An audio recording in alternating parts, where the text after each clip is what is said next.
KPU melayani, slogannya memang begitu, KPU melayani, apalagi ini dari peserta atau pemilih itu harus kita layani bersama. Ini satu konsep dasar yang harus kita laksanakan selaku penyelenggara adalah melayani pemilih dan melayani peserta pemilu dengan imparsial, dengan sebaik-baiknya. Perubahan DPT itu menurut saya sudah irasional. Pada waktu pemilihan bupati 1 juta lebih, dalam waktu 2 tahun pemilihan pemilu nasional jadi 800. Angkanya seperti apa? Orangnya pindah-pindahnya, migrasinya semakin tinggi. Assalamualaikum warahmatullahi wabarakatuh. Selamat sore dan salam sejahtera untuk kita semua. Yang terhormat Wakil Ketua DPRD Provinsi Jawa Tengah Bapak Dr. Andes Haji Heri Budiatmoko, yang kami hormati Ketua KPU Kabupaten Temanggung Bapak Muhammad Yusuf Hashim MPDI, selamat sore Bapak. Dan juga yang kami hormati pula selaku anggota organisasi masyarakat Bapak Joni Kristianto, Bapak dan Ibu tamu undangan dan hadirin yang berbahagia. Puji syukur kita panjatkan kehadirat Tuhan Yang Maha Esa karena atas berkat, rahmat dan juga limpahan kasih-Nya sore hari ini kita semua dapat berkumpul pada hari Rabu 9 November 2022 dalam acara Fokus Group Discussion Pemilu 2024, Tantangan dan juga Harapan. Mengawali rangkaian acara kita sore hari ini, kita akan menyanyikan bersama lagu kebangsaan Indonesia Raya.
Ungkapan syukur teriring segenap harap akan kita panjatkan bersama dalam doa menurut agama dan kepercayaan masing-masing.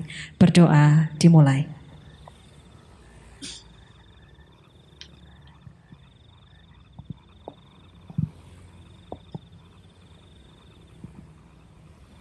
Selesai. Bapak dan Ibu hadirin yang berbahagia, selanjutnya akan segera kita ikuti bersama Fokus Group Discussion dengan narasumber Bapak Heri Budiatmoko yang akan hadir sore hari ini melalui virtual, dan juga sudah hadir bersama dengan kita sore hari ini Bapak Muhammad Yusuf Hashim selaku Ketua KPU Temanggung, kemudian ada Bapak Joni Kristianto selaku anggota organisasi masyarakat, dan FGD kali ini akan dimoderatori oleh Bapak Dian Setiawan. Untuk ini kami haturkan sepenuhnya. Terima kasih Mbak Mega selaku MC membawa acara. Selamat sore Bapak-Bapak sekalian. Untuk lebih akrabnya, kelihatannya ini umurnya nggak jauh beda-beda dengan saya. Saya akan memanggil Mas dan Mbak di sini ya, biar lebih akrab dengan narasumber yang hadir secara langsung. Kali ini adalah FGD yang ketiga di Kabupaten Temanggung setelah kemarin di Kedu, di Kandangan dan sekarang di Jumo. Untuk sekarang ini tema yang kita akan hadirkan dalam FGD sore kali ini adalah Pemilu 2004 harapan dan tantangan. Ini sebuah diskusi yang saya kira akan cukup menarik, apalagi di depan kita ini ada dua pakar, yang satu penyelenggara pemilu, ya kalau dalam bahasanya yang lebih awam yaitu event organizer-nya pemilu ini, pesta demokrasi, Bapak Ketua KPU Kabupaten Temanggung, Bapak Muhammad Yusuf Hasim. Mohon aplausnya untuk Bapak Muhammad Yusuf Hasim. Beliau ini jauh-jauh, tadi WA saya, kebetulan kami juga sudah sering berkomunikasi, jauh-jauh dari Banyumas, menyematkan diri untuk langsung datang ke sini di tengah kepadatan kesibukan beliau yang mempersiapkan pemilu 2024. Apalagi tahapan sekarang sudah mulai terus ya Bapak, ya Mas ya. Untuk yang narasumber yang kedua adalah Mas Joni Kristianto. Jadi ini Mas Joni ini adalah salah satu anggota organisasi masyarakat. Dia juga akan berpengalaman nanti untuk kita tanya-tanya seputar harapan dan tantangan pemilu 2024. Hadir juga secara virtual adalah Wakil Ketua DPRD Provinsi Jawa Tengah, Bapak Heri Pudiatmoko, yang hadir secara virtual. Sebetulnya Bapak Heri Pudiatmoko akan hadir langsung, namun karena kesibukan beliau, jadi dia menyempatkan diri hadir secara virtual. Untuk paparan yang pertama, kita kasih waktu dan tempat dan cara virtual dari Bapak Heri Pudiatmoko. Monggo Mas. Bismillahirrahmanirrahim. Assalamualaikum warahmatullahi wabarakatuh. Salam sejahtera bagi kita semuanya. Yang terhormat KPUD Kabupaten Temanggung, yang kami hormati Bung Joni Kristianto, salah satu pimpinan ormas di Jawa Tengah, yang kami banggakan, Bapak Ibu Saudara, peserta fokus group discussion dengan tema Pemilu 2024 antara tantangan dan harapan. Pertama-tama marilah kita panjatkan puji syukur kehadirat Allah Subhanahu wa taala karena atas berkat rahmat dan hidayahnya kita bersama-sama bisa berkumpul, berdiskusi, bersilaturahim dalam keadaan sehat walafiat. Pada kesempatan ini saya ingin menyampaikan bahwa di Indonesia akan melaksanakan perhelatan politik besar pada tahun 2024 nanti.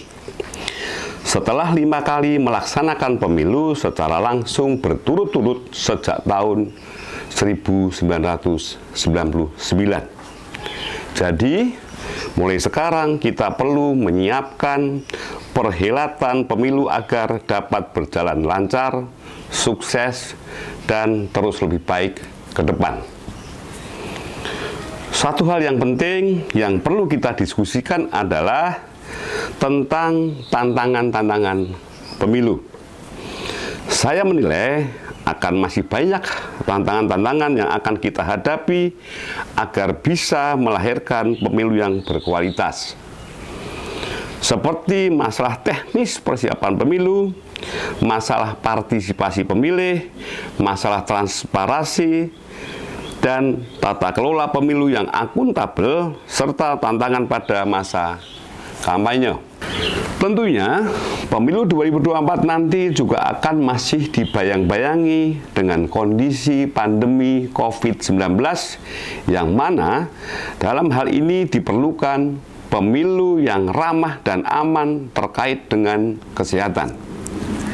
Selanjutnya, dari sisi teknis penyelenggaraan, penyelenggara pemilu khususnya KPU ataupun KPUD juga harus beradaptasi dengan tata cara kerja dan kebiasaan baru dalam kegiatan sosialisasi sampai pelaksanaan pemilihan selesai.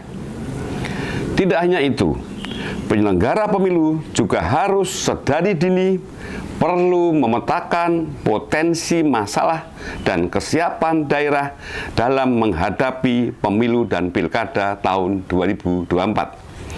dengan sebuah harapan, yaitu memastikan semua proses pemilihan yang kondusif dan memenuhi unsur demokrasi dan berkeadilan. Bapak, Ibu, saudara peserta FGD yang saya banggakan, saya mengamati dalam pemilu 2024 ada beberapa potensi kerawanan yang perlu menjadi perhatian serius. Di antaranya yaitu tentang persoalan pemutakhiran data pemilih. Jika kita berkaca pada pengalaman pemilu sebelumnya, masalah dari data pemilih ini selalu menimbulkan polemik. Oleh karena itu, perlu adanya pengembangan mekanisme pemutakhiran data pemilih yang berkelanjutan, serta penguatan regulasi dalam mengatasi permasalahan validasi data pemilih. Untuk mengatasi masalah itu, maka perlu dukungan secara teknis dari pemerintah daerah, Polri, TNI, beserta instansi terkait, karena hal ini bukan hanya tanggung jawab penyelenggara saja, tapi menjadi tanggung jawab semua pihak. Sebab kesuksesan pemilu 2024 merupakan kesuksesan konsolidasi demokrasi dari bangsa ini. Terakhir dari saya adalah masalah maraknya kejahatan pemilu di era teknologi dan informasi seperti sekarang. Contohnya adalah ajaran kebencian, penyebaran kampanye hitam dan hoax, serta politik identitas yang terus melekat di setiap gelaran pemilu. Problem-problem seperti yang saya sampaikan ini, jika tidak diantisipasi mulai dari sekarang, maka sangat berpotensi menimbulkan konflik dan kekacauan politik yang berimbas pada pelaksanaan pemilu 2024 nanti. Sedangkan terkait dengan harapan, saya dan kita semua selalu berharap agar pemilu 2024 bisa sukses dan membawa Indonesia, khususnya Jawa Tengah, bisa menjadi semakin maju. Amin. Bapak, Ibu, saudara peserta FGD yang saya hormati, mungkin itu hal yang bisa saya sampaikan. Tentu akan menjadi menarik bila diskusi ini terus dilanjutkan ke depan agar tantangan bisa kita atasi dan harapan bisa terrealisasi. Saya, Heri Budiatmoko, Wakil Ketua DPRD Provinsi Jawa Tengah, sukses untuk pemilu 2024. Wassalamualaikum warahmatullahi wabarakatuh. Merdeka! Kita akan masuk ke narasumber kita yang ada di sini di depan kita semua. Yang pertama Mas Hasim. Mas Hasim ini adalah Ketua KPU Kabupaten Temanggung. Mas Yusuf Hasim ya, tapi kalau saya sering manggilnya Mas Hasim gitu. Namanya banyak Mas dia. Profesinya juga banyak. Kiai juga, Gus juga. Ya, jadi kalau pakar aktivis, beliau juga pakar aktivis. Jadi saya kira tidak salah mendatangkan beliau di sini karena akan multidimensi nanti bertanya sama beliau. Terus yang kedua ini ada Mas Joni, Mas Hasim, jadi Mas Yusuf Hasim bicara soal pemilu 2024 gitu. Adalah pemilu yang sebetulnya bagi Kabupaten Temanggung sendiri pemilu serentak itu sudah pernah, walaupun tidak seserentak ini. Kita selalu bersamaan antara pilkada gubernur dan bupati gitu. Walaupun sekarang nanti kita akan di 2024 akan lebih serentak lagi antara pileg, pilpres, dan pilkada. Walaupun jenjang waktunya antara Februari dan November Februari tanggal 14, jadi pas hari Valentine kita pemilu, pileg dan pilpres, nanti tanggal 27 November kita pilkada. Sebetulnya dengan keserentakan itu, seperti yang tadi dibilang oleh Bapak Heri Budiatmoko itu, harapan dan tantangannya. Kalau harapan saya kira masih sama seperti yang lalu-lalu, sukses tanpa ekses. Selalu yang dikedepankan oleh KPU akan itu. Kalau tantangannya sebenarnya bagi KPU sendiri apa, Mas? Baik, sebelum kita ke arah harapan dan tantangan, saya mau menyapa dulu peserta FGD. Assalamualaikum warahmatullahi wabarakatuh. Salam sejahtera untuk kita semua. Om Swastiastu, Namo Buddhaya, salam kebajikan. Kami hormati Bapak Wakil Ketua DPRD Provinsi Jawa Tengah, Bapak Heri Budiatmoko, Mas Joni, dan peserta FGD, moderator yang kami cintai semua. Persoalan harapan dan tantangan, dari dua kata ini saja saya sudah memilih harapan dulu, Pak. Harapan dulu.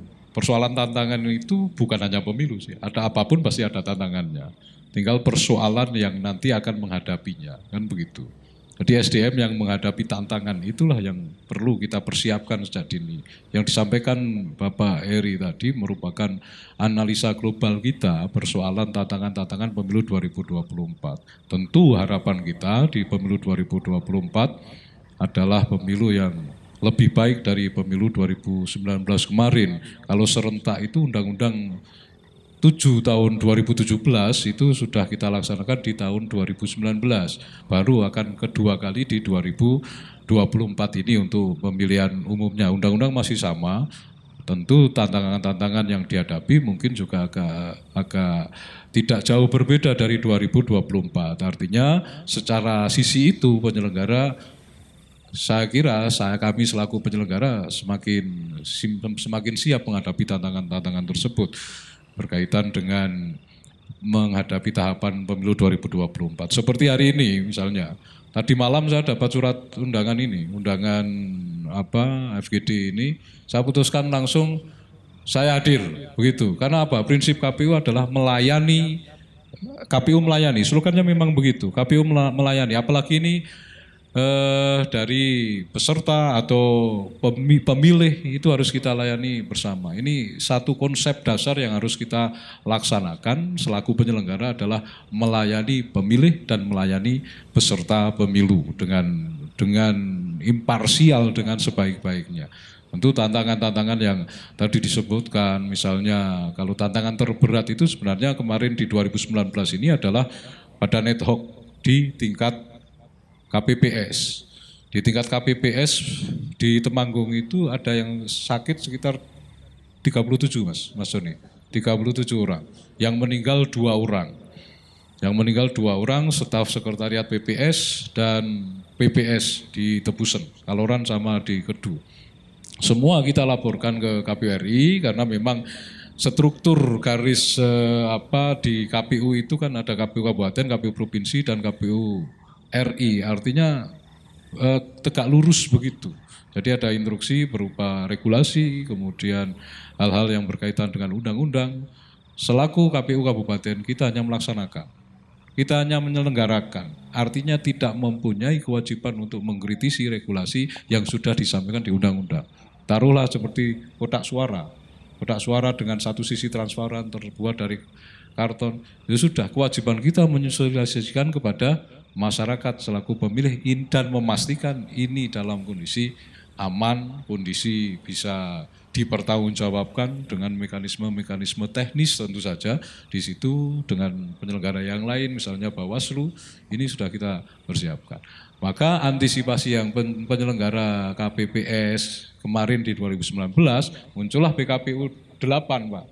PKPU 8 sudah muncul kemarin bahwa badan ad hoc, penyelenggara badan ad hoc PPK, kemudian PPS sampai KPPS itu tidak dibatasi umur. Hanya yang KPPS kurang dari 50 tahun. Begitu untuk antisipasi kalau di KPPS itu 2 hari 2 malam bahkan untuk persiapan pembuatan TPS, kemudian di pelaksanaan hari hanya, kemudian malam hari dilanjutkan pagi hari, ada instruksi sampai jam 12 paginya di 2019 itu sangat lelah sekali, sangat capek sekali memang dengan tantangan surat suara, 5 surat suara itu, apalagi yang sudah dalam kondisi usia yang 50 ke atas itu ya, ada sepuh-sepuh, kemudian ditunggoni saksi, jenengan semua yang nunggoni, mendelik semua, lah ini ada tekanan-tekanan batin juga.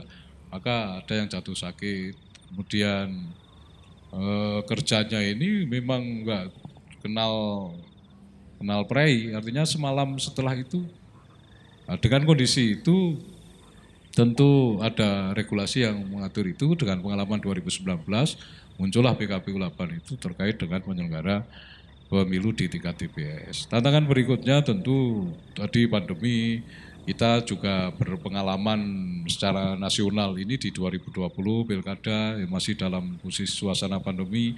Alhamdulillah juga berjalan dengan lancar walaupun Temanggung tidak melaksanakan pilkada waktu itu tentu, tapi kita bisa belajar dari teman-teman yang dalam penyelenggaraan pemilu atau pilkada di masa pandemi. Kemudian berkaitan dengan tantangan-tantangan yang lain terkait distribusi logistik. Distribusi logistik sudah kita sampaikan kepada KPU Provinsi melalui KPU Provinsi ke KPU RI bahwa distribusi logistik itu tidak serta-merta hari ini datang begitu. Jadi masih di jalan, kemudian kita juga standby nunggu, kemudian nanti masih kita sortir lipat. Sortir lipat itu juga persoalan yang tidak mudah Bapak Ibu. Kenapa? Karena ada surat suara yang beda dapil akan mengakibatkan pemungutan suara ulang, PSU. Maka kita jauh-jauh hari, memang tahapan pemilu kan 20 bulan sebelum hari H, 14 Juni kemarin sudah di launching. Termasuk hal-hal seperti logistik seperti itu sudah kita petakan bahwa nanti ketika sortir lipat itu kalau 2019 kemarin betul-betul sampai memeras tenaga, waktu. Untuk apa? Untuk supaya tepat jumlah, tepat waktu, kemudian tepat, tidak ada cacat, tidak ada, supaya surat suara digunakan oleh pemilih itu bisa sah begitu. Tapi menurut kabar untuk tahun 2024 besok logistik didistribusikan ke kabupaten berupa surat suara yang sudah terlipat. Sudah terlipat, kita tinggal menghitung jumlah saja. Tantangan-tantangan seperti itu saya kira sudah ada regulasi-regulasi untuk 2024 yang jembatani itu, kemudian sosialisasi terkait dengan pemilihan umum dan pilkada 2024. Sejak pandemi sampai hari ini kita masih masif melakukan sosialisasi kepada masyarakat, kepada pendidikan, kepada pemilih pemula. Toh walaupun begitu kita tidak akan bisa sendiri untuk menyosialisasikan kepada masyarakat berkaitan dengan pemilu. KPU selaku kalau tadi disampaikan IO-nya pemilu, kita tidak akan bisa bekerja sendiri kecuali dibantu dari partai politik, peserta pemilu, kemudian masyarakat selaku pemilih. Untuk KPU yang menjadi kendala besar itu biasanya terletak di daftar pemilih tetap atau DPT. Saya itu sampai bukan kalau anak kecil kadang gretes gitu ya. Ada isu-isu berkembang di media, kemudian di online dan lain sebagainya. Penggelembungan DPT misalnya. Karena yang kita urusi adalah kabupaten. Saya pastikan di Kabupaten Temanggung undang-undang itu mengamanahkan kepada kita untuk memelihara daftar pemilih. Yang kemudian muncul daftar pemilih berkelanjutan. Sudah kita rakorkan setiap 3 bulan sekali mengundang stakeholder. Dalam hal ini yang terpenting adalah Dukcapil di Kabupaten Temanggung. Sudah kita sinkronkan terus. Kemudian besok juga muncul DP4 yang akan dimutakhirkan oleh Pantarlih. Dodok satu-satu. Ketika ini tidak dibantu lagi oleh pemilih atau masyarakat, kita usaha maksimal seperti itu juga masih ada yang kelewatan, Mas Joni.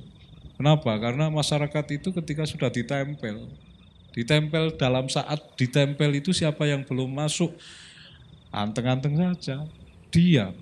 Kadang lewat wah ora penting, tidak ada hubungannya dengan BLT misalnya. Jadi diam saja Pak. Tapi setelah C6 dibagikan, baru muncul saya belum dapat undangan. Kenapa saya tidak masuk DPT dan lain sebagainya. Hal-hal seperti inilah yang mari kita perbaiki proses demokrasi tidak hanya di penyelenggara, tetapi juga di peserta pemilu dan masyarakat untuk menunjang istilahnya pelaksanaan pemilu 2024 ini semakin baik.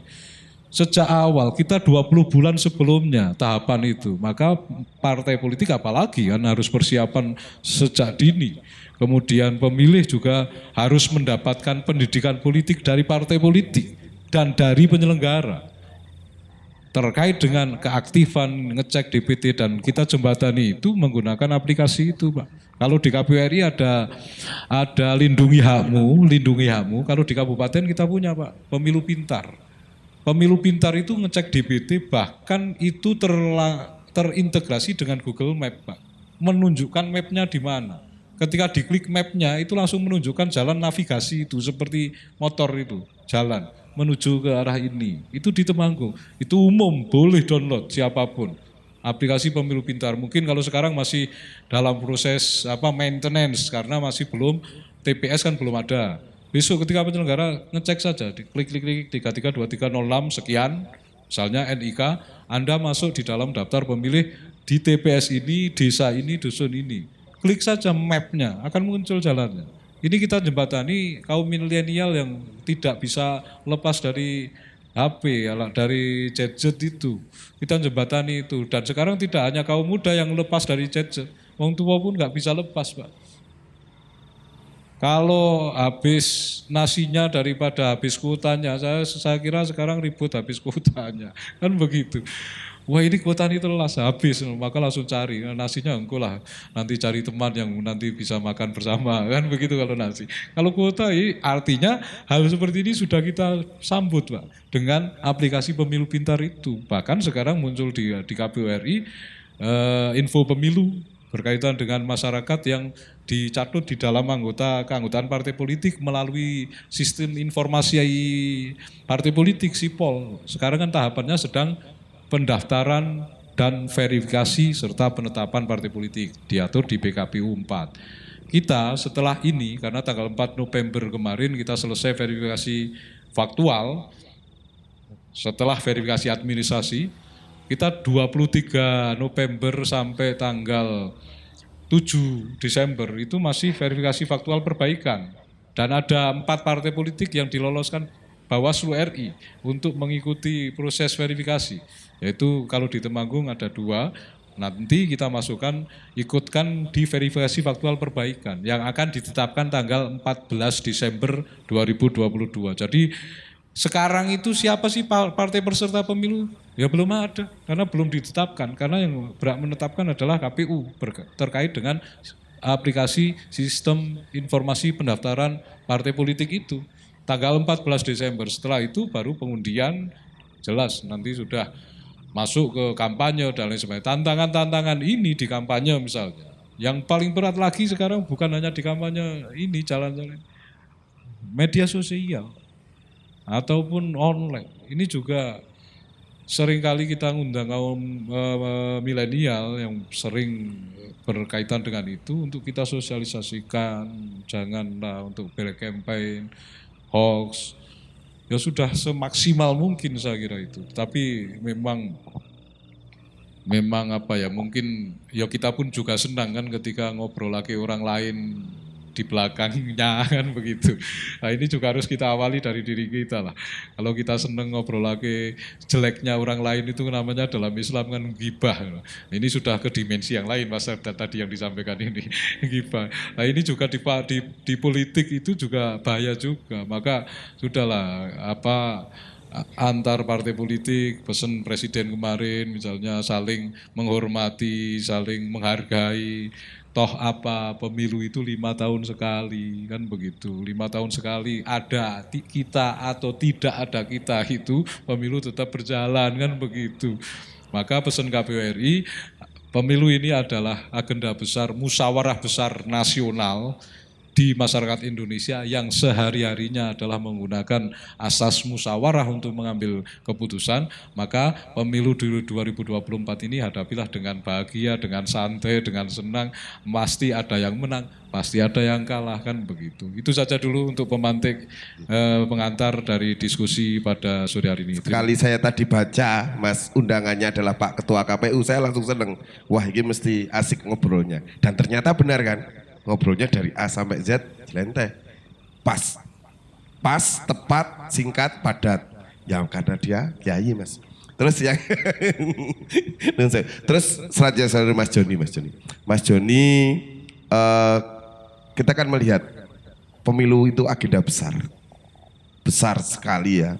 Bahkan di Indonesia ini termasuk salah satu pesta demokrasi yang paling besar ya, bahkan saya sebut Amerika pun aspirasi politiknya nggak sampai 80% ya. Bahkan nggak sampai 50 malah. Kita sudah sampai Kabupaten Temanggung 86% ya Mas. Untuk aspirasi politiknya, untuk nasional di atas 80, 70, 80 Mas. Melihat hiruk pikuknya ini sebagai seorang anggota masyarakat juga, organisasi masyarakat, mengamati Mas, untuk saat ini, apakah pemilu 2024 itu akan sangat banyak masalah, kompleks, akan banyak tantangan-tantangannya. Dan apakah sebagai warga masyarakat, tantangan-tantangan itu, hambatan-hambatan itu bisa dilalui dengan smooth. Kita tahulah pemilihan presiden kemarin, begitu hiruk pikuknya. Politik identitas mengental, bahkan sampai sekarang pun, bahkan ketika calon presidennya sudah saling rukun, masih ada di bawah-bawahnya yang saling menghujat, saling mengkritisi, walaupun yang di atas-atas sudah saling enak kan, mereka sudah mencerminkan bahwa demokrasi itu ya seperti ini, kalah menang sudah selesai rukun. Tapi masih ada ya, kita harus tidak pungkiri yang selalu melakukan politik identitas, mengkritisi, black campaign apapun itu. Kalau Mas Doni sendiri bagaimana pendapat Mas? Satu hal yang pasti itu kan bahwa perubahan adalah sesuatu yang pasti. Dan mekanisme pemilu itu adalah sebuah mekanisme di mana kita secara beradab melakukan sebuah perubahan dalam mekanisme kepemimpinan yang ada di Indonesia ini. Mungkin saya akan lebih mengamati di sini adalah lebih ke Temanggungnya, Mas, lebih ke Temanggungnya gitu. Karena kebetulan aja walaupun ini nanti disiarkan secara regional Jawa Tengah, tetapi ini lebih banyak nanti ke teman-teman Temanggung. Satu hal yang harus kita betul-betul pelajari adalah ada kekuatan-kekuatan di mana memang menginginkan pemilu diarahkan, kan ngeten ya? Itu pasti, kan gitu. Ada kekuatan. Meskipun belum bisa dibuktikan, seperti misalnya di satu kabupaten, perubahan DPT itu menurut saya sudah irasional. Pada waktu pemilihan bupati 1 juta lebih, dalam waktu 2 tahun pemilu nasional jadi 800. Nanti pemilu apa lagi naik lagi 1 juta lagi. Tapi ini angkanya seperti apa? Orangnya pindah-pindahnya, migrasinya semakin tinggi itu. Artinya memang sejak awal satu tantangan. Mengapa di judul ini kami sepakat di awal tantangan. Tantangan penyelenggara itu tidak sekedar tantangan bagaimana menyelenggarakan. Tapi termasuk di dalamnya adalah tantangan membendung kepentingan-kepentingan yang tidak menginginkan pemilu itu bisa lancar, bisa baik. Gitu. Itu juga mengalami tantangan di dalamnya situ. Seperti yang kita mungkin di beberapa pemberitaan itu, seperti pola-pola bagaimana ngakali pemilu. Membohongi proses pemilihan. Ditemukan berkarung-karung surat suara. Itu ketika kita diskusikan dengan teman-teman ternyata sederhana polanya. Ada surat suara aspal, sangat mirip, bahannya sama, apa-apanya sama, suratnya sehingga sama. Sudah dicoblos, kerjasama dengan penyelenggara terkecil ditandatangani. Berangkat sudah dikantongi Mas. Sampai ke TPS, terima surat suara yang resmi itu, di dalam bilik kantongi sebelah kiri, yang sebelah kanan yang dicoblosi keluarkan. Dan ketahuan kemarin kan ketika itu ternyata yang asli itu, yang tidak diproses itu dikumpulkan jadi satu, ada yang dibakar, ada yang dibuang ke tempat sampah, ada yang dikarungi. Jadi pola-pola kejahatan pun sebenarnya juga berkembang. Nah di sini menurut saya itu tantangan yang sangat besar. Mbok menowo kan gitu, mungkin dari KPU RI kalau mendengar ini, bagaimana terhadap pengamanan surat itu. Sehingga tidak mudah kemudian untuk dipalsukan sedemikian mudah. Karena kalau saya melihat begini, harga satu surat suara itu menurut saya lebih tinggi daripada harga uang 100.000. Karena hasilnya menentukan nasib negara. Kan gitu. Ketika uang 100.000 itu pengamanannya sampai 13 lapis. Mulai dari garis air, ada pita, ada apa. Saya berharap surat suara kita pun juga bisa dihargai seperti itu. Karena ini saya pastikan harganya, nilainya lebih tinggi pada uang 100.000. Pengamanan seperti itu tentu akan menghasilkan, harapannya menghasilkan sebuah pemilu yang betul-betul jurdil, yang jurdil.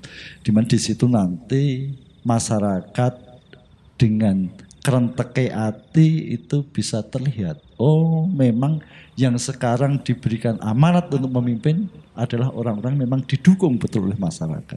Bukan karena pihak-pihak yang memang menginginkan untuk setting-setting itu. Itu kejahatan saya yakin berkembang, harapan kami pun dari KPU selaku penyelenggara juga bisa melakukan antisipasi. Saya tertarik ketika saya mengikuti paparan fit and proper test dari KPU RI. Kan saya mengikuti itu, lewat streaming di YouTube itu saya lihat. Saya pikir bagus sekali mereka bagaimana mencoba menyusun penyempurnaan sistem pemilu yang bisa menjamin betul tentang keluber dan kejurdilan.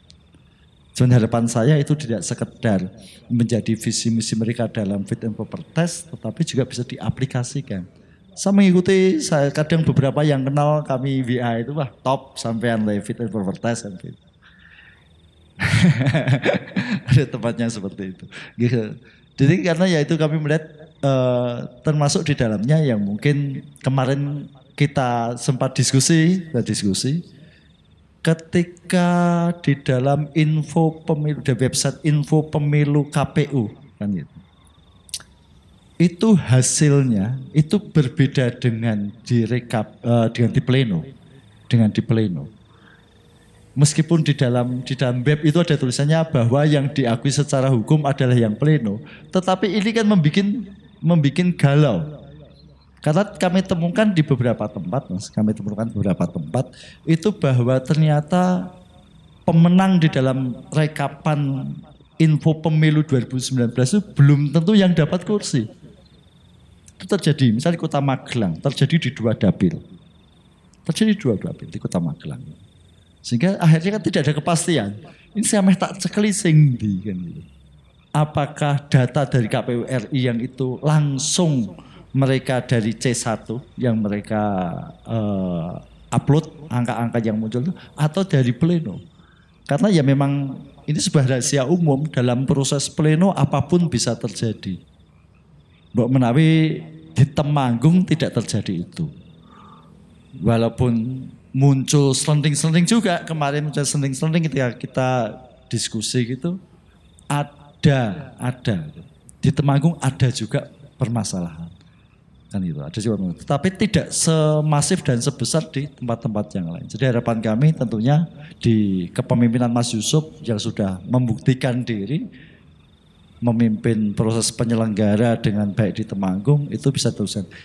Kami mencoba untuk membandingkan, Mas. Paling gampang membandingkan itu dokumen DA, DB dengan hasil di info pemilu di website itu. Temanggung tidak terlampau banyak pergeserannya. Tapi kalau kabupaten lain kita bisa melihat angka 441 jadi 400-nya hilang. Hal-hal seperti itu tentunya kami harapkan juga kerjasama yang baik antar penyelenggara di mana ada KPU, ada Bawaslu, termasuk juga partai politik untuk tidak terlalu cawe-cawe terhadap hasilnya. Memang sesuatu yang sudah diadili di dalam bilik itu ya harus diterima apa adanya. Tadi ada sedikit kalimat atau perkataan Mas Joni yang sebetulnya bisa dilemparkan kepada Bapak Ketua KPU, yaitu bahwa salah satunya adalah menjaga bagaimana hasil dari sebuah pemilu itu baik, menjaga dari kartu suara yang harusnya harganya lebih tinggi dari uang 100.000. Nah, saya bertanya kepada Ketua KPU ini. Tentunya mesti harapannya sukses tanpa ekses ya Mas. Jadinya apakah kiat-kiat apa saja yang akan nanti dilakukan biar harapan-harapan kecil yang disampaikan oleh Mas Joni sebagai warga masyarakat, sebagai anggota Ormas juga bisa diwujudkan, bisa diharapkan jadi pemilu yang pesta demokrasi yang hadir tahun 2024 itu sukses tanpa ekses, jujur, luber, jujur, adil. Monggo Mas. Baik, terima kasih. Saya merasa ini menjadi KPU RI. Ya. Amin, saya aminkan.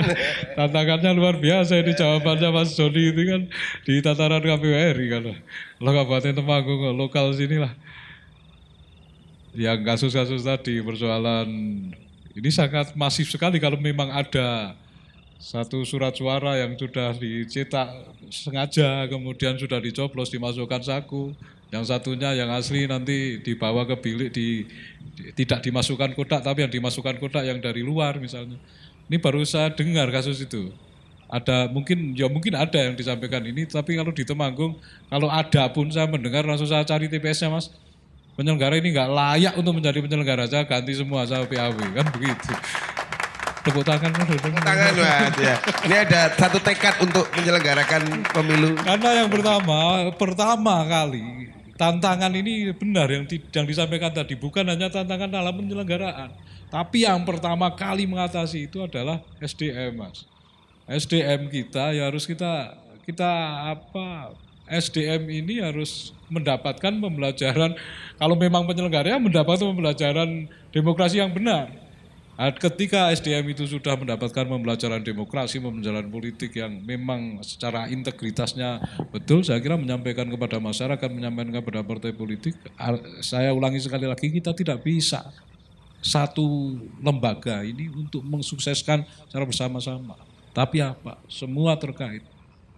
Partai politik dengan pendidikan politiknya, kemudian masyarakat dengan pendidikan sosialisasi dari penyelenggara dan dari partai politik. Kiat-kiat yang kita tangani sementara masih sejauh itu. Standar saja Mas, sejauh itu. Karena SDM-nya juga, kita kan kalau di KPU itu kan lebih ke tataran teknis ya Mas. Lebih ke tataran teknis. Jadi persoalan misalnya antisipasi terkait dengan daftar pemilih, kemudian surat suara tadi, ataupun kecurangan tadi. Saya kira penyelenggara di bawah itu di teknis saja sudah sangat terrepotkan. Misalnya dengan penyusunan daftar pemilih, contoh kecil saja, kenapa banyak tadi misalnya hari ini kok berapa 611.000 lah sekian di Temanggung. Besok kok beda lagi. Pantarlih itu, saya sudah dari PPS Mas, dari PPS, kemudian PPK, kemudian sekarang KPU. Artinya di lapangan itu begini, kadang kita pantarlih mau ngecek DPT, ke rumah dodok, nggak ada orang. Biasanya yang seperti itu pergi, atau keluar kota, atau memang bekerja, atau kemana. Kemudian kita tanya keluarganya, KTP-nya masih situ Mas. KTP masih situ, kita tanya keluarganya, dan lain sebagainya, iya masih sini. Kita mau nyorek karena nggak ada, yuk kita nggak berani nyorek dan buktinya di data juga ada, kan begitu. Tetapi nanti ketika kita masih masukkan, ternyata muncul di TPS luar kota misalnya. Sini juga masih ada, karena nggak berani nyorek. Jangan-jangan besok kembali, kan begitu persoalan di SDM itu. SDM kita itu.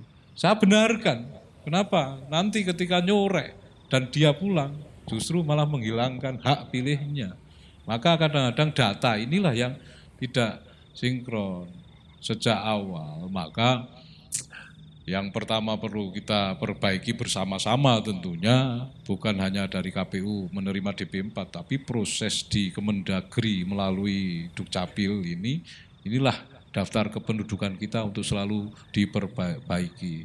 Bagaimana Pak caranya? Ibda binafsik, kan begitu. Mulai dari diri kita sendiri. Kita delok ini dewe apa? Contohnya apa? Kalau ada orang tua kita atau tetangga kita meninggal saja, coba siapa yang lapor? Kalau nggak dioyak-oyak, misalnya perangkat desa, nggak lapor Pak. Maka di kependudukan ternyata masih ada arsip itu. Jadi orang ini masih hidup. Ketika masih hidup, kemudian lolos dari Pantarlih, masuk di DPT kan? Maka banyak berkembang muncul yang meninggal masih masuk di DPT. Harusnya dari awal, cara misalnya ada yang meninggal disampaikan lapor, nanti kita di DPP langsung kita coret. Tapi menjadi PR kita bersama memang terkait dengan daftar pemilih itu. KPU itu sering di daftar pemilih itu persoalannya kan muncul terus selalu setiap pemilu. Tetapi setiap pemilu pasti kita punya DPP, ini daftar pemilih berkelanjutan namanya. Kita mempunyai DPP, Pak, hari ini pun ada angka itu, DPP itu, amanah undang-undang. Jadi sekitar 611.000 sekian, kan begitu. Itu masih lolos, masih ada yang lolos juga kan, nggak masuk. Kemudian rekam EKTP juga kita lemah, rekam EKTP. Padahal dinas kita, Dukcapil kita sudah jemput bola. Anak-anak SMA itu yang 17 tahun di pemilu 2024 ya sudah dijemput bola. Tapi apa? Apatisme masyarakat, kita nggak menyalahkan masyarakat, tapi dari kita saja, dari penyelenggara, atau mungkin kurang sosialisasi, atau mungkin apalah. Harusnya pendidikan politik bersama-sama lah kepada masyarakat dengan SDM dulu yang pertama kita perbaiki adalah SDM penyelenggara, SDM pemilih, dan SDM peserta pemilu. Ini kan ada warga masyarakat. Sebetulnya dari mulai sekarang ini kita bisa melihat atau tidak kita itu sudah tercatat dalam DPT atau belum? Sudah sangat bisa, sangat bisa. Dengan ngecek di info pemilu bisa. Kemudian lindungi hakmu juga bisa. Nanti lindungi hakmu langsung muncul itu di angka di baris awal Google. Kemudian kalau di Temanggung sendiri ada Pemilu Pintar itu aplikasi itu. Itu untuk pengecekan DPT, bahkan tadi saya sampaikan DPT tersebut masuk di TPS mana. Itu. Tapi kembali lagi, kadang nggak ngecek hal-hal yang tidak penting begitu kan. Walaupun sudah kita sampaikan, medsos kita sudah cek lindungi hakmu, cek Pemilu Pintar dan lain sebagainya. Nah, nanti ketika pemilu baru muncul. Inilah tantang kita. Maka kembali ke SDM semua. Jadi mungkin dari forum FGD ini bisa kita saling tularkan ya ke tengah-tengah masyarakat bahwa sebetulnya dari sekarang pun kita bisa melihat kita tuh terdaftar di DPT atau tidak. Melalui tadi info pemilu, melalui Pemilu Pintar, dan melalui lindungi hakmu. Ya itu bisa kita lihat. Sekiranya kita bisa tidak terdaftar dalam DPT itu, padahal kita sudah punya EKTP, sudah punya langkah yang harus dilakukan apa, Mas? Ke KPU bisa. Ke KPU. Langsung KPU jadi, ataupun secara online bisa itu. Ya, jadi dilindungi hakmu secara online. Oke, jadi setiap orang yang umurnya sudah 17 ataupun di atas 17 ya Mas Ketua, ataupun yang sudah nikah di bawah itu, otomatis sebetulnya dia sudah punya hak pilih. Jikapun tidak, harusnya dia juga mulai sekarang harus mengontrol apakah saya itu tercatat di DPT atau enggak gitu kan. Mulai dari jauh-jauh hari supaya nanti DPT-nya juga semakin valid kalau kita ikut berperan serta gitu aja Mas. Nah, ini sebagai tadi sudah menyebut SDM ya, sumber daya manusia.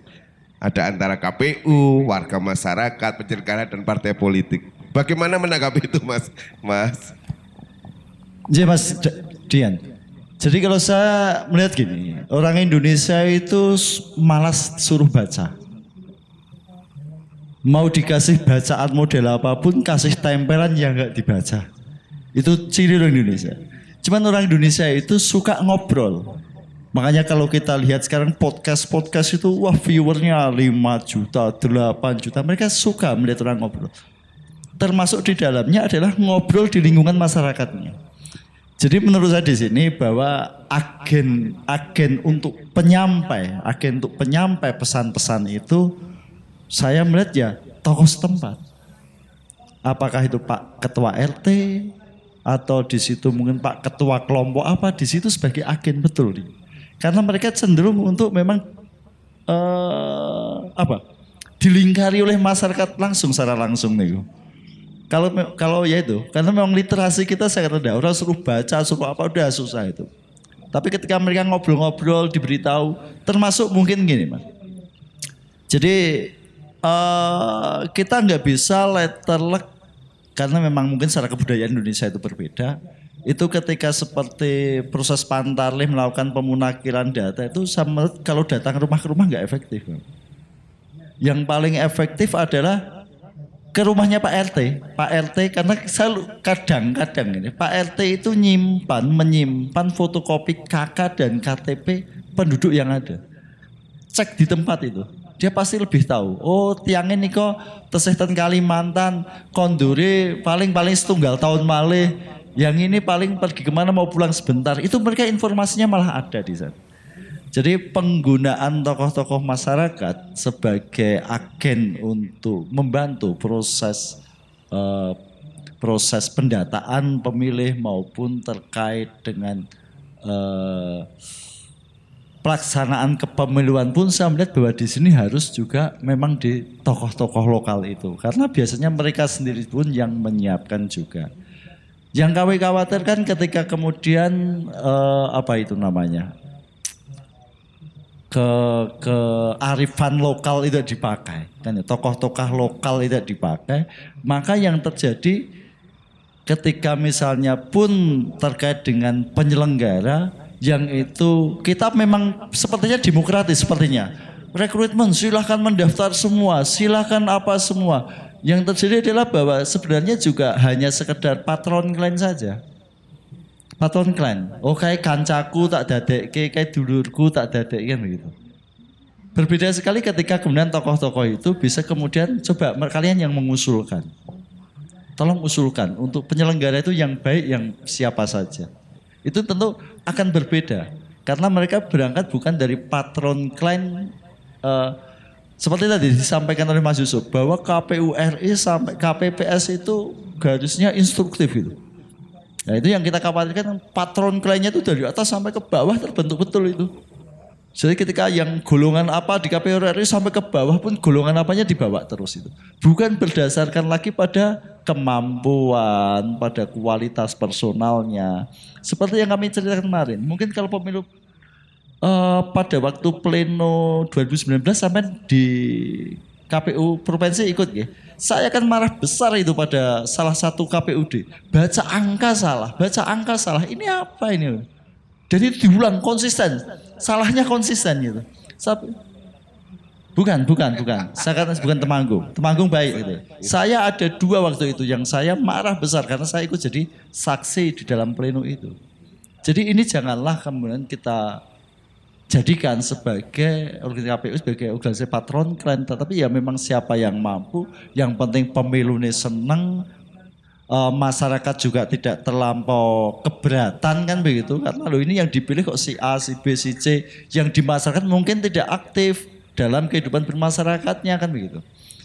Itu mungkin yang bisa menjadi satu otokritik bagi kita gitu, sehingga pemilu akan lebih baik lagi Mas Dian. Ini ada sedikit ya. Tadi bilang bahwa koncone sopo dadi petugas KPPS. Tapi kalau Temanggung enggak ya Mas ya?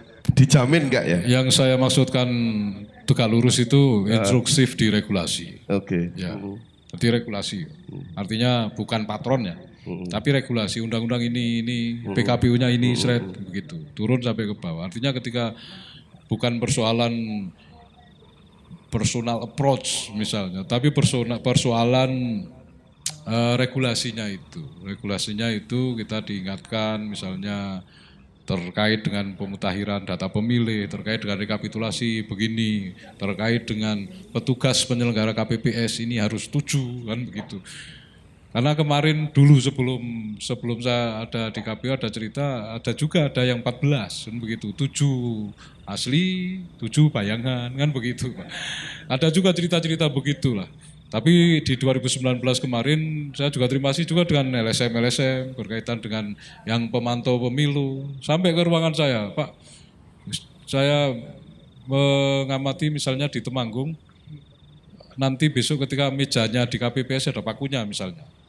Ada pakunya, kemudian ada suara ini, kemudian di ini jadikan nggak sah tuh Pak itu, nggak sah. Carilah yang ada pakunya. Kalau ada laporkan kami. Itu hak kami, KPPS untuk PAW saya langsung silakan. Kalau memang yang tidak berintegritas, artinya hal-hal seperti itu yang menambah kacau proses pemilu, udah kita singkirkan awal, kan begitu. Artinya regulasi yang bersifat instruksi yang bersifat regulasi inilah yang kita tekankan, bukan persoalan ini kancane saya ini kapabilitas kemudian integritas kan ada di CAT kalau misalnya dites di penyelenggara Mas. Untuk pengetahuannya di CAT, kemudian integritas kapabilitasnya di wawancara misalnya. Hal seperti itulah proses tahapan-tahapan untuk badan ad hoc. Tentu di tingkat KPPS juga karena semakin banyak juga akan semakin begitulah, karena semakin banyak sudah dibentuk siapa yang mau kan begitu. Maka besok itu diperkirakan dengan adanya tantangan di 2019, ini besok ketika tidak dibatasi umur, ini kita juga akan kesulitan Pak untuk merekrut penyelenggara di tingkat KPPS. Kenapa? Karena melihat bayangan di tahun 2019 meninggal berat, hitungannya juga berat karena ujung tombak penyelenggara pemilu itu sebenarnya di KPPS itu. Maka kita juga antisipasi bagaimana perekrutan KPPS itu untuk menghasilkan yang berintegritas, kapabilitas, dan di masyarakat juga diterima, itu tetap kita kerjasama dengan para tokoh masyarakat. Mutarlih pun tetap ke Pak RT dulu Pak, karena ke Pak RT dulu, kemudian koordinasi dulu, tapi instruksi kita melalui regulasi adalah door to door untuk memastikan, kan begitu. Kalau ke Pak RT, kepala desa, balai desa, ya hari ini pun kita sering koordinasi dengan balai desa. Misalnya ada yang meninggal berapa melalui dinas sosial, melalui yang nikah di bawah umur berapa melalui Kementerian Agama. Selalu kita undang. Toh di kemudian hari nanti muncul DP4, itu agak beda lagi kan begitu. Ini persoalan saya kira juga persoalan nasional berkaitan dengan daftar pemilih. Tapi bagaimana di Temanggung regulasi yang kita pegangi, bagaimana baiknya akan tetap kita usahakan. Amin, gitu. amin. Insya Allah pemilu yang berintegritas akan berjalan. Karena pemilu berintegritas, penyelenggara, pemilih, dan partai politik atau peserta pemilu yang berintegritas. Jadi kalau kita bicara tentang bagaimana wajah politik, lihatlah sistem ekonomi yang sedang berjalan. Karena sistem ekonomi itu membutuhkan sistem politik yang menunjang mereka tetap bisa berjalan. Membutuhkan suatu sistem kebudayaan di mana mereka tetap bisa mengambil untung. Lihat aja sistem politiknya. Saya sering bikin kuis orang untuk membaca sila keempat Pancasila. Dan mayoritas salah, Mas. Pembacaan secara resmi Pancasila sila keempat itu adalah kerakyatan yang dipimpin oleh hikmat kebijaksanaan dalam permusyawaratan garis miring perwakilan. Garis miringnya hilang Mas. Jadi akhirnya kita rancu kapan bermusyawarah, kapan harus melalui perwakilan. Betul. Makanya segala sesuatu sekarang ini kita seakan-akan tidak butuh perwakilan. Segala sesuatu harus musyawarah. Bagaimana mungkin milih seorang bupati sak kabupaten kok bermusyawarah? Enggak mungkin. Lalu bagaimana? Ya diwakilkan. Kalau segala sesuatu kemudian kita demokrasi liberalkan seperti ini, seakan-akan kita diberikan semu bahwa ini bisa dimusyawarahkan se-Indonesia milih presidennya, nggak bisa. Caranya musyawarah antar kecamatan, antar desa aja nggak bisa kok. Karena kita waktunya nggak panjang, saya minta closing statement ini dari Bapak Mas Ketua KPU. Mas Ketua ya, Mas Ketua yang penting bagaimana kita menghadapi pesta demokrasi tahun 2024. Monggo Mas. Terlepas dari diskusi tadi yang sangat menarik ini, kita sekarang tetap masih menggunakan Undang-Undang 7 tahun 2017 menggunakan pemilihan umum serentak 2024. Maka hadapi ini dengan nyantai, dengan nyaman, dengan integritas. Insya Allah kami penyelenggara siap berkomitmen untuk menjaga pemilu ini, mengawal pemilu ini penuh integritas, peserta pemilu berintegritas, pemilih berintegritas, akan menghasilkan pemilu yang hasilnya juga berintegritas dan demokrasi kita semakin baik. Terima kasih. Terima kasih, tepuk tangan untuk para narasumber. Satu tekad sudah dibulatkan membuat pemilu itu integritas dari KPU Kabupaten Temanggung. Kita sebagai pemilih, kita sebagai warga juga harus punya tekad membuat pemilu ini juga berintegritas, tentunya dengan hasil sukses tanpa ekses. Terima kasih, bertemu lagi dengan FGD selanjutnya. Matur suwun.